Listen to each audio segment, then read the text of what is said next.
The temperature hung at 78 degrees Fahrenheit, but Carlos Mendoza felt nothing except the wooden stock pressed against his cheek. Humidity clung to the jungle like a second skin.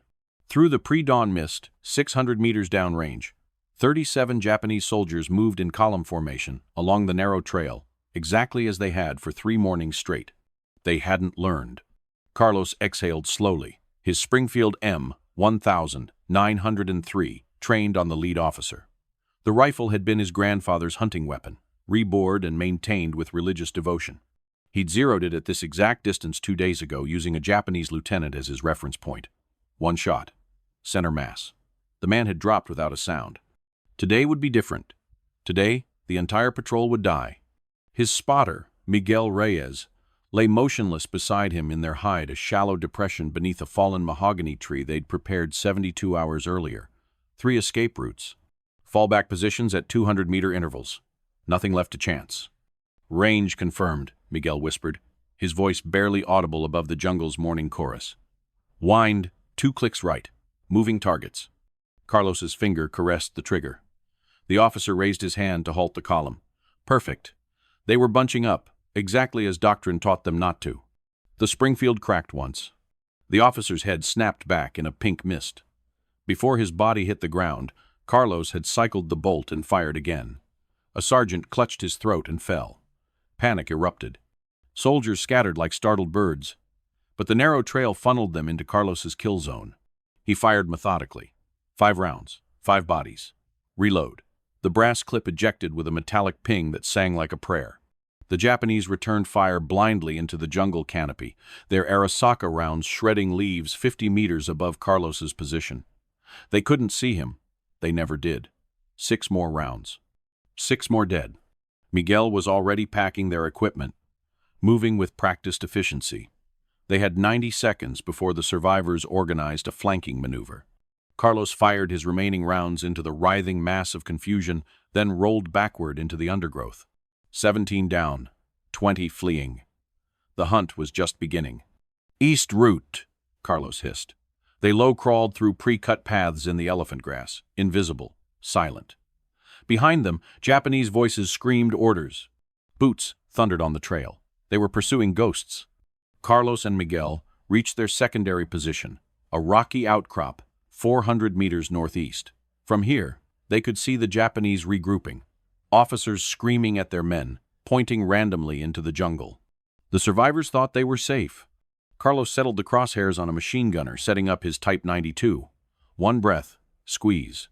The gunner collapsed across his weapon. Chaos renewed. The remaining soldiers broke formation entirely now, running for cover that didn't exist. Carlos picked them off with surgical precision. Each shot a kill. Each kill pushing the survivors closer to total panic. When his ammunition ran dry, 29 bodies lay scattered along 200 meters of jungle trail. 8 survivors had escaped into the forest, but Carlos knew these hills like he knew his own heartbeat. They wouldn't make it back to their lines. 29 confirmed, Miguel said, lowering his binoculars. New record. Carlos didn't smile. We move in 30 minutes. They'll send reinforcements. If you want to see how one ordinary farmer became the deadliest guerrilla fighter in Philippine history, keep reading. Carlos Mendoza. Born the 3rd of April 1918 in the mountain village of Dinalupahan, 15 kilometers from the town of Bataan. His father owned 12 hectares of rice paddies. His mother tended a vegetable garden that fed 3 families. Carlos was the second of 5 children, the quiet one who preferred the forest to the fields. At age 7, his father handed him his first rifle, a bolt-action, .22 caliber used for hunting wild boar and deer that threatened their crops. Ammunition is expensive, his father said. Make every shot count. Carlos took the lesson to heart. While other boys fired wildly at birds and missed, Carlos watched, waited, learned the patterns. Birds returned to the same branches. Boars followed the same trails. Everything in nature was predictable if you had patience. By age 12, he could hit a moving rabbit at 100 meters. By 15, he'd never missed a shot that mattered. His family ate well. Other villagers began hiring him to protect their crops from wild animals. He charged 3 pesos per kill, but only if he succeeded. He always succeeded. He was quiet, disciplined, almost obsessive in his routines. He cleaned his rifle every evening. He recorded every shot in a small notebook distance: wind, target, result. His mother worried he had no friends. His father recognized a gift. Some men are born to plow fields, his father told him on his 16th birthday. Others are born for different work. Carlos didn't understand then. He would. At 17, Carlos entered the annual Luzon Marksmanship Competition, a 3-day event in Manila that drew the best shooters from across the islands. Competitors fired at targets from 100 to 800 meters under various conditions. Carlos had never shot beyond 400 meters. He'd never left Bataan. He won anyway. His 800-meter shot a near impossible distance with iron sights struck dead center. The competition officials checked his rifle 3 times, certain it must have been modified. It hadn't. Carlos simply understood trajectory, wind drift, and bullet drop better than men twice his age. The Philippine Army noticed. They offered him a position as a designated marksman in the Philippine Scouts. He declined. His father was sick. The farm needed him. But the skills kept developing. He began tracking Japanese hunting parties that ventured into the mountains, businessmen and military officers on recreational shoots. He watched how they moved, how they communicated, how they reacted to danger. They were loud, careless, predictable. He started keeping detailed notes. Japanese officers favored expensive hunting rifles but had poor fieldcraft. They traveled with porters who made noise. They smoked cigarettes that could be smelled from 100 meters downwind.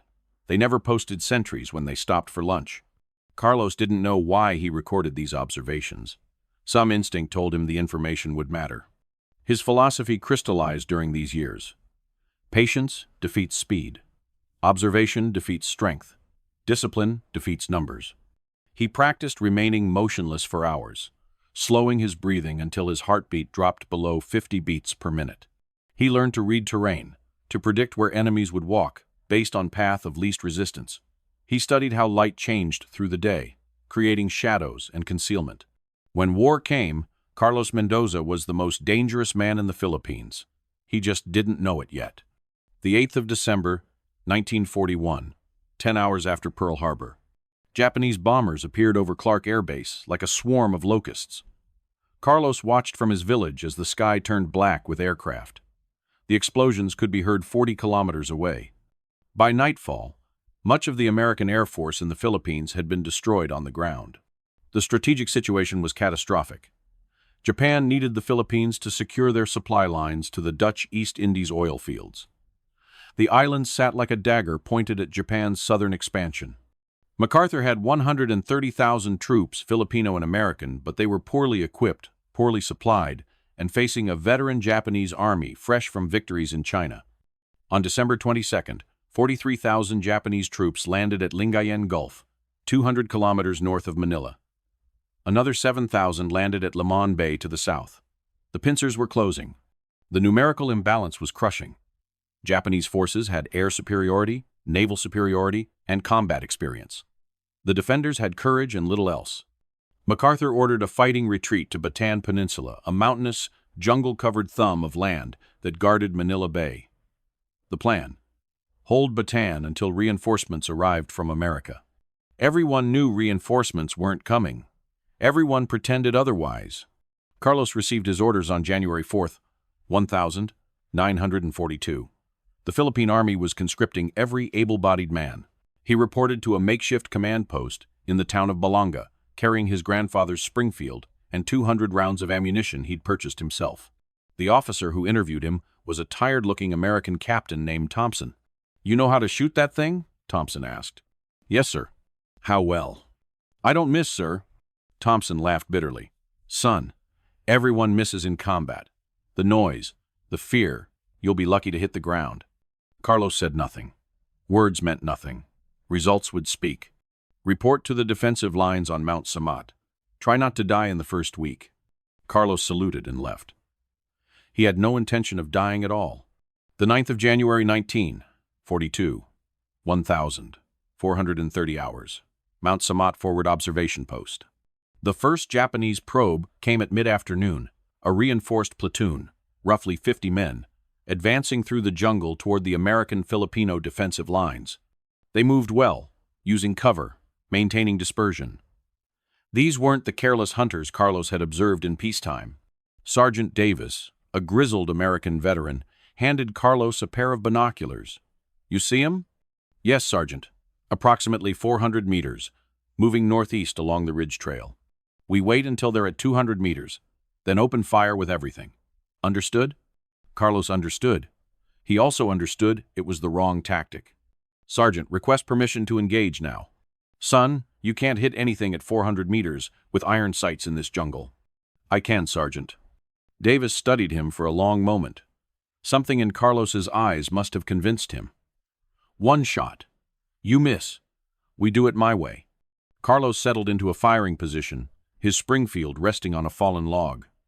He picked his target carefully, an officer walking slightly ahead of his men, identifiable by his sword and command posture. The wind was calm.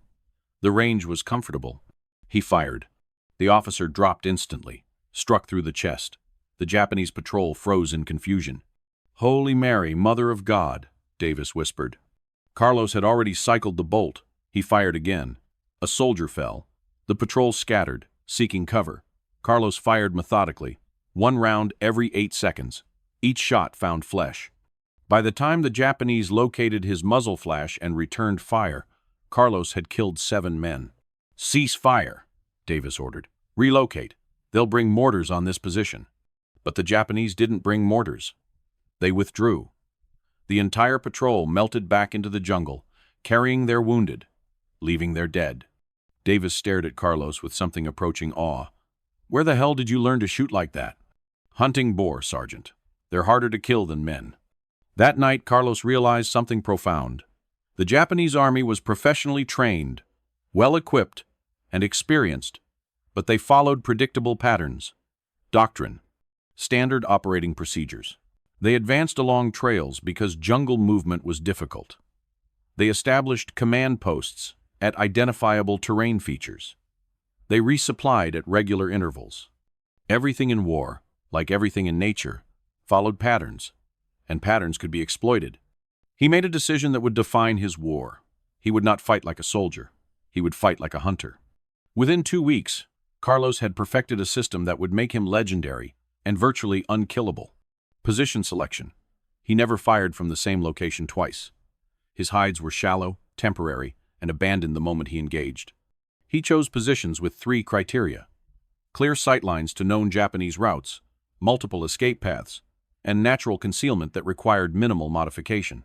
His favorite positions were rocky outcrops that matched the background when viewed from below, fallen trees that created natural shooting rests, and dense bamboo thickets that allowed him to fire through small gaps while remaining invisible. Camouflage. Carlos learned that the human eye detected movement, contrast, and geometric shapes. He draped himself in vegetation that matched his environment exactly. He moved only when the wind moved, making his occasional adjustments invisible against the swaying jungle. He rubbed mud on his face, hands, and rifle to eliminate shine.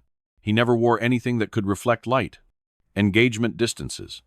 Most infantry combat occurred at 100 to 200 meters in the jungle. Carlos engaged at 400 to 600 meters beyond the effective range of standard infantry rifles, but well within his capabilities. At these distances, enemy return fire was wildly inaccurate. They couldn't see him. They could barely determine direction. Movement discipline. After firing, Carlos waited. Never moved immediately. Enemy doctrine called for suppressive fire on suspected sniper positions. He let them waste ammunition on empty jungle, then withdrew during the confusion, using pre-planned routes that avoided obvious paths. Firing strategy. 1 shot, maximum 2, then relocate. The first shot was often a kill. The second shot, if needed, was insurance. A third shot was suicide. It gave enemies time to triangulate his position. He'd rather let a wounded man escape than risk his own life for confirmation. Target selection. Officers first, machine gunners second, radio operators third. Kill the command structure and the body dies. The Japanese quickly learned to remove rank insignia, but Carlos could identify officers by posture, position in formation, and the deference shown by subordinates. Ingenuity. When ammunition ran low, Carlos crafted deception. He'd fire from one position, then throw rocks 100 meters away to simulate movement in that direction. Japanese patrols would pursue the sound while Carlos withdrew the opposite way. He placed spent brass casings in obvious locations to draw enemy attention to abandoned positions, while he watched from a completely different angle. Survival instinct. Carlos never let ego override survival. If a position felt wrong, he abandoned it. If escape routes were compromised, he didn't engage. If enemy numbers were too large, he waited for them to separate. He'd survived years hunting animals that could kill him. He applied the same respect to human prey. By February 1942, Japanese patrols were reporting a ghost sniper who killed without warning and vanished without trace. Intelligence officers initially dismissed the reports as mass hysteria. Then the body count became undeniable. Carlos Mendoza had killed 43 Japanese soldiers without sustaining a single wound. The Japanese designated him Baton no Yurei, the ghost of Baton. In late February, they assigned their first counter-sniper team to eliminate him. 3 expert marksmen from the Japanese Army's elite sniper units, equipped with scoped Arisaka Type 97 seconds and supported by a full platoon. They studied Carlos's pattern of kills, identified likely firing positions, and set an ambush. Carlos killed 2 of them on their first day. He'd been tracking the counter-sniper team since their arrival, watching from 700 meters as they established their observation post. The position was good, excellent sight lines, defensible perimeter, proper camouflage. But they'd made one mistake. They arrived at the same time each morning, exactly at dawn. Creatures of habit. Like all soldiers, Carlos waited until they settled in, let them grow comfortable, then placed a round through the senior sniper's scope. The bullet struck the glass, splintered through his eye, and killed him instantly. The second sniper stood to identify the threat, a fatal error. Carlos's follow-up shot caught him in the throat. The third sniper escaped, but Carlos had made his point. You cannot hunt what you cannot see. The Japanese escalated. They brought in artillery observers to shell suspected sniper positions. Carlos adapted by moving immediately after each shot, often before the shells arrived. They deployed infantry sweeps through known engagement zones. Carlos simply relocated to new hunting grounds, establishing hides along different Japanese supply routes. They tried night movements. Carlos didn't hunt at night. His advantage was precision, which required daylight. But he watched their night movements, memorized their routes, and ambushed them at dawn when they thought themselves safe. By March 1942, the Japanese had committed nearly 200 soldiers to counter-sniper operations against one man. They'd killed 0 guerrillas. Carlos had killed 61 Japanese soldiers. An intercepted Japanese communication translated by American intelligence revealed the growing fear. The ghost cannot be killed. He sees everything. He is everywhere. Morale in forward patrols is breaking. The Japanese offered a reward, 10,000 yen for Carlos Mendoza, dead or alive. Filipino collaborators began searching villages, interrogating families. Carlos's village was burned. His family fled into the mountains. He received the news from a runner. His mother, father, 3 siblings all alive, all safe. But his home was gone. Carlos felt nothing but focus tightening. The Japanese had made it personal. That was a tactical error. He increased his operational tempo. The 28th of March, 1942, 0612 hours. The Pantingan River Valley. Intelligence reported a Japanese supply column moving through the valley, 30 trucks, 200 soldiers, critical ammunition and food destined for the siege of Bataan. The American command wanted it destroyed. They were planning an artillery strike. Carlos had a better idea. The valley was a natural choke point. Steep hills on both sides, a single road hugging the river. Perfect for an ambush, except Carlos had no platoon, no explosives, just himself, Miguel, and 200 rounds of ammunition. This is insane, Miguel said, studying the terrain through binoculars. Probably, Carlos agreed. But they won't expect 2 men. They established positions on the western ridge, 500 meters from the road. Carlos had scouted this location a week earlier, preparing 3 separate firing positions connected by concealed crawl routes. The morning sun would be behind them, blinding anyone looking upward. Wind was calm. Visibility was perfect. The column appeared at 0628 hours, exactly on schedule.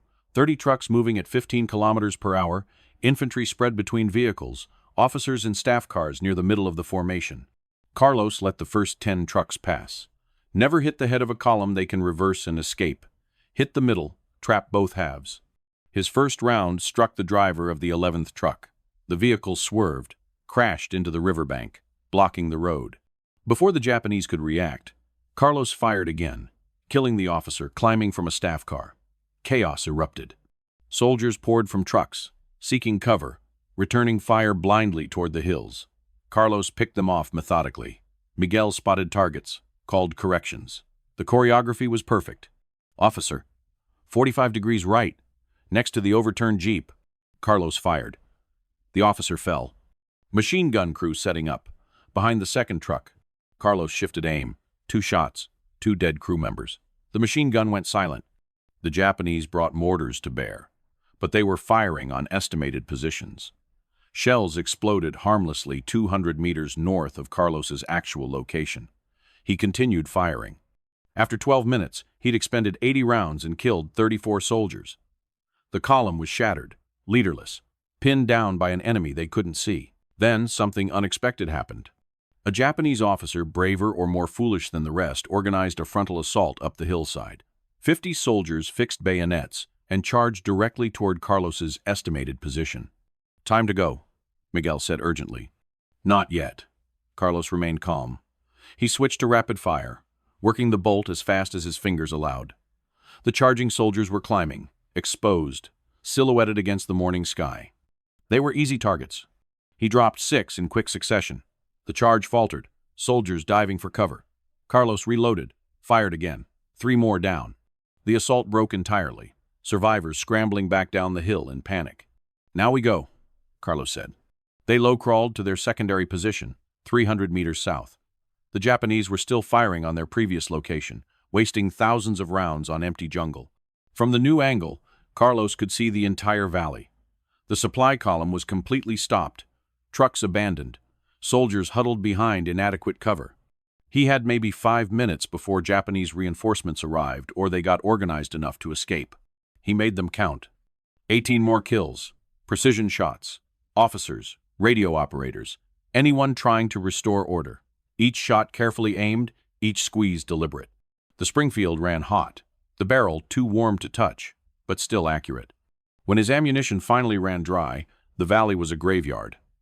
52 confirmed kills, an entire supply column neutralized, ammunition that would never reach Japanese artillery, food that would never feed Japanese troops. American artillery arrived 20 minutes later and finished the job, but the damage was done. The ghost of Bataan had struck again. The 3rd of April, 1942, 1,347 hours. Carlos's 24th birthday. The Japanese finally got smart. They stopped using predictable patterns. They varied their routes, their timing, their formations. They deployed decoy patrols, while real operations moved through alternate paths. They brought in their best hunters, Filipino collaborators who knew the jungle as well as Carlos did. He should have taken a break, withdrawn to safer positions. But American and Filipino forces were starving, dying of disease and malnutrition. Every Japanese patrol he destroyed, every supply column he disrupted, bought time for his countrymen. He kept hunting. The trap was expertly laid. A careless Japanese patrol, just 6 men, visibly exhausted, walking openly along a trail Carlos had used before. Everything about it screamed, "Easy target."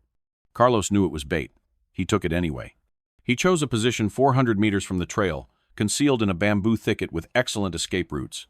He waited 3 hours, watching for the trap within the trap. Nothing moved, no signs of ambush. He fired once. The rear soldier dropped. Carlos began his immediate withdrawal and froze. Click. The sound of a safety releasing. Behind him, 15 meters. Carlos rolled left as the rifle cracked. The bullet struck his right shoulder, spinning him. The Springfield flying from his grip. White-hot pain exploded through his chest. He couldn't breathe. The Filipino collaborator emerged from concealment, working the bolt on his rifle, aiming for a finishing shot. He was smiling. Carlos's left hand found his grandfather's bolo knife, 18 inches of sharpened steel he always carried. He threw it with everything he had left.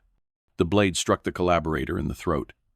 The man's rifle fired wildly, the shot going high. He dropped, choking, dying. Carlos crawled to his Springfield, his right arm useless, blood soaking his shirt. Voices shouted in Japanese close. Too close. The backup team was coming.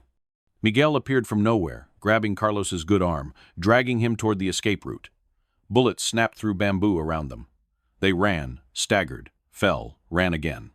They made it 500 meters before Carlos collapsed. The bullet had struck the front of his right shoulder, traveled through muscle, and exited near his shoulder blade. Clean through, missing bone, but devastating soft tissue damage. He'd lost massive blood, his vision tunneled. "Stay with me," Miguel hissed, applying a tourniquet with strips of cloth. "You don't die today, Carlos. You understand? Not today." Guerrilla medics reached them at nightfall. No antibiotics, no anesthesia. They cleaned the wound with boiled water and whiskey, stitched it closed with fishing line, and prayed it didn't get infected. Survival odds, maybe 50%, assuming infection didn't set in. Carlos spent 3 weeks in a hidden cave, fighting fever, hallucinating, hovering between life and death. His mother arrived, somehow traveling 40 kilometers through Japanese-controlled territory, and nursed him through the worst of it. He survived through sheer stubbornness. On April 24th, he asked for his rifle. "You can barely stand?" the doctor said. "Then I'll shoot sitting down." But the war was ending. Not with victory, with defeat. At the 9th of April 1942, Bataan surrendered. 76,000 Filipino and American troops laid down their arms in the largest defeat in American military history. They were marched 65 miles to prison camps in what would become known as the Bataan Death March. Thousands died along the way, shot, bayoneted, or left to collapse from exhaustion. Carlos watched from the mountains, his shoulder still bandaged, as endless columns of prisoners shuffled past. His countrymen, his fellow soldiers, defeated. He could have surrendered. His war was over. The Japanese controlled the Philippines. Resistance was futile. Instead, he began planning his next operation. The Japanese had committed entire companies to hunting one man. They'd diverted resources, disrupted operations, and suffered constant psychological pressure from an enemy who could kill them at any moment, from any direction, without warning. Carlos Mendoza had fought the entire Japanese army to a standstill, and he wasn't finished. Carlos Mendoza didn't surrender when Bataan fell. He melted into the mountains with other guerrillas and continued fighting. For 3 more years, through the Japanese occupation, through starvation, through brutal anti-guerrilla operations, Carlos hunted. The confirmed kill count became impossible to track. Some estimates put it at over 300. Others claimed 500. Carlos himself never counted after Bataan. "Numbers don't matter," he told a young guerrilla in 1943. "What matters is that every Japanese soldier in these mountains knows he might die at any moment. Fear is worth more than bullets." He trained dozens of guerrilla snipers, passing on his methodology, his patience, his discipline. The Japanese never caught him. They never even came close again. When American forces returned in 1944, Carlos guided their advance, identifying Japanese positions, eliminating key targets, operating as a one-man intelligence and direct action asset. On the 15th of August 1945, Japan surrendered. Carlos Mendoza walked out of the jungle at age 27, weighing 40 kilograms less than when the war started, carrying his grandfather's Springfield still functional, still accurate, still deadly. The American command offered him medals, commendations, recognition. He declined all of it. "I was just protecting my home," he said. He returned to Dinalupihan, rebuilt his family's farm, married a local teacher, and raised 4 children. He never spoke about the war except once a year, on April 9th, when he'd walk to the local cemetery and stand silently at the memorial for those who died in the defense of Bataan. When journalists asked about his wartime experiences, he'd say only, "I did what needed to be done. Many did more." Carlos Mendoza died on the 12th of June, 1999, Philippine Independence Day, at age 81. At his funeral, over 2,000 people attended. Filipino veterans saluted. American veterans wept. Japanese historians sent respectful condolences, acknowledging his skill even as they mourned their own losses. His grandchildren asked him once, late in life, what he wanted to be remembered for. "I don't want to be remembered for killing," he said quietly. "I want to be remembered for protecting." There's a difference. But he is remembered in Philippine military academies, in American sniper schools, in tactical manuals that study his methodology. The ghost of Bataan became legend, a reminder that numbers don't determine victory. Skill does. Patience does. The will to protect what matters. In the mountains of Bataan, Old men still tell stories of the farmer's son who became death itself, who killed 37 soldiers in a single morning, who fought an empire with nothing but a rifle and refused to lose. His grave is simple. No elaborate memorial, just a stone marker with his name, dates, and a single line. He made every shot count. And he did. The legend of Carlos Mendoza lives on, not in the number of men he killed, but in the country he helped save.